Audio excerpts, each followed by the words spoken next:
को, सरकार को हम एक चेतावनी देना चाहते हैं। हम अपनी आवाज़ पहुंचाना चाहते हैं। हम इनके बिहाफ में अपनी आवाज़ पहुंचाना चाह रहे हैं कि इनकी मांगे मानी जाएं। ऐसी मनमानी सरकार न करे, परिवार सड़क पर आ जाएगा। आप ही के यहाँ पढ़ाते हैं, सर्विस देते हैं। तो हाईएस्ट एजुकेशन जो है इंडिया में नहीं, पूरी दुनिया में पीएचडी होती है। हाईएस्ट एजुकेशन लिया हुआ एक व्यक्ति पढ़ाता है गेस्ट फैकल्टी पे, और इस बात के भय में, डर में कि वो कब सड़क पर आ जाए। और ऐसे तमाम लोग हैं जो अभी सड़क पर आए हुए, यहाँ पर बैठे हैं, यहाँ पर खड़े हैं, जिनको एक एक दो दो नंबर से निकाला गया है। सरकार इनकी बात सुने। आप देख रहे हैं खबर पॉइंट, मैं हूं आपके साथ Gulshan Kumar. All PhD holders और रिसर्च स्कॉलर्स जो हैं वो लगातार 4 अगस्त से धरने पे हैं। कुमुद पटेल तो 17 दिनों से अनशन पे है, जब से आंदोलन शुरू हुआ है। अभी हमारे साथ बात करने के लिए राष्ट्रीय जनता दल की प्रवक्ता कंचना यादव हैं। मैम, क्या कहिएगा, आप यहाँ आई हैं? सबसे पहले कहेंगे क्या, हम तो समस्या को सुनाएंगे। बैठे हुए हैं 4 तारीख से, जैसा आप बता रहे हैं कि गेस्ट फैकल्टी में जो अपॉइंटमेंट था उसमें एक एक नंबर से 2 नंबर से लोगों को हटाया गया है, और बहुत लोगों को तो जानबूझकर हटाया गया है। जो आप ही के यूनिवर्सिटी और कॉलेज में पढ़ा रहे हो, आप उनको एक एक 2 नंबर से कैसे हटा सकते हैं? इसका मतलब यह है कि कहीं ना कहीं आप कुछ देखकर चटनी कर रहे हैं।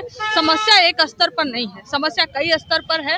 चाहे वो पीएचडी स्कॉलर्स हो यहाँ बैठे हो, चाहे गेस्ट फैकल्टी हो यहाँ पर बैठे हो, चाहे वो बेट का जो एलिजिबिलिटी टेस्ट मांग रहे हैं, बिहार एंट्रेंस एलिजिबिलिटी टेस्ट, वो यहाँ पर बैठे हुए हैं, चाहे सीटों की, पीएचडी सीटों की संख्या को लेकर हो, या स्कॉलरशिप को लेकर हो, या परमानेंट अपॉइंटमेंट को लेकर हो, ये तमाम समस्याएं हैं।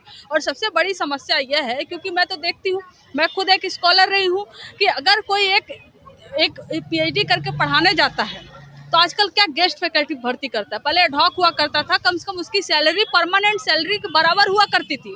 फिर इन्होंने रास्ता निकाला कि टीचरों से काम उतना ही कराया जाए, लेकिन कैसे पैसे कम दिए जाए, तो इन्होंने गेस्ट का ऑप्शन निकाला है। गेस्ट में भी इफ एंड बट बहुत सारे लगा देते हैं कि 50,000 से मैक्सिमम नहीं होगा, जितनी क्लास लेंगे उतने होंगे। और उसमें क्या होता है ना, एक फैकल्टी होने के नाते हमेशा इस बात का डर रहता है कि मुझे कब निकाल दिया जाए और हमारा परिवार जो है वो कब सड़क पर आ जाएगा। इसकी सिक्योरिटी कौन देगी, आप बताइए? जो पढ़ा हो, हाईएस्ट एजुकेशन जो है इंडिया में नहीं, पूरी दुनिया में पीएचडी होती है। हाईएस्ट एजुकेशन लिया हुआ एक व्यक्ति पढ़ाता है गेस्ट फैकल्टी पे, और इस बात के भय में, डर में कि वो कब सड़क पर आ जाए। और ऐसे तमाम लोग हैं जो अभी सड़क पर आए हुए, यहाँ पर बैठे हैं, यहाँ पर खड़े हैं, जिनको एक एक दो दो नंबर से निकाला गया है। सरकार इनकी बात सुने, सरकार इनकी मांगे माने।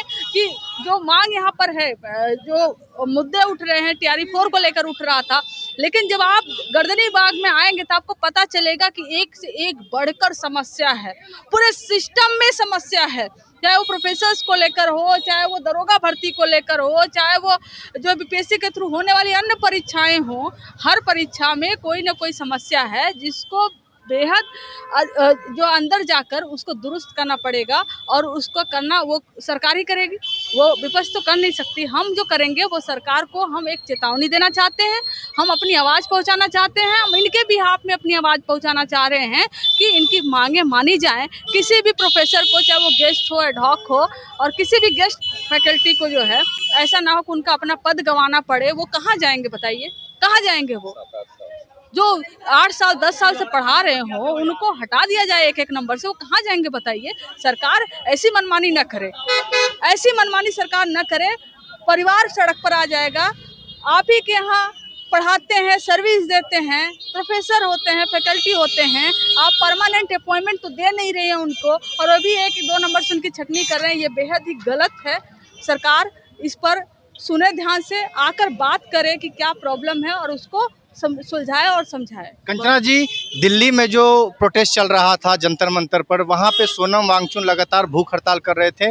कुछ ऐसा ही आलम जो है यहाँ पे है, कुमुद पटेल है, वो 17 दिनों से अनशन है। तो क्या ये अनशन कोई छोटा अनशन है? इसकी सूद सरकार क्यों नहीं ले रही? कुमुद पटेल जी 17 दिन से अनशन पर है। 17 दिन में 12 किलो उनका वजन घट गया है। और ये मैं नहीं बता रही है, जो सरकार डॉक्टर भेजती है वो बता रहे हैं कि 12 किलो वजन 17 दिन में घट गया है। पानी पीकर रह रहे हैं, अनशन पर बैठे हुए हैं। सरकार को कब सुनाई देगा भाई, कब सुनाई देगा सरकार को? सोनम वांगचुक बैठे हुए थे और स्टूडेंट बैठे हुए थे वहां पर। अंत में सरकार हारी ना, सरकार हारी, डिटेन करके ले गई, भर्ती कर दी हॉस्पिटल में, उसको लगा इतने में खत्म हो जाएगा, तब भी नहीं माने स्टूडेंट और अंत में धर्मेंद्र प्रधान जी को रिजाइन करना पड़ा। ऐसा ये जो सरकार है, सम्राट चौधरी जी की जो सरकार है, वो यह ना समझे कि वो बहुत ताकतवर है।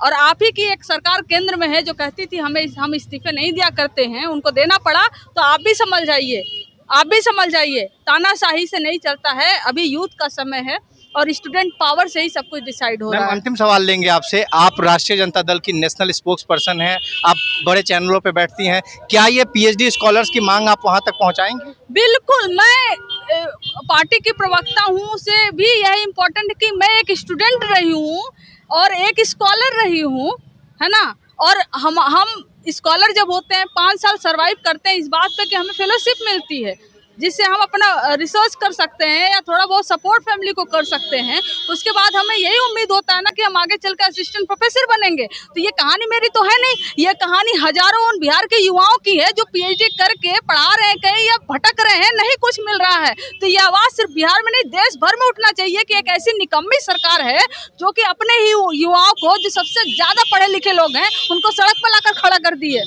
तो आप सुन रहे थे, हमारे साथ राष्ट्रीय जनता दल की national spokes person Kanchana Yadav थी। उन्होंने खुलकर बोला कि हम ऊपर तक बात उठाएंगे, जहां तक होगा राष्ट्रीय Janata Dal all PhD scholars association की लड़ाई लड़ेगा।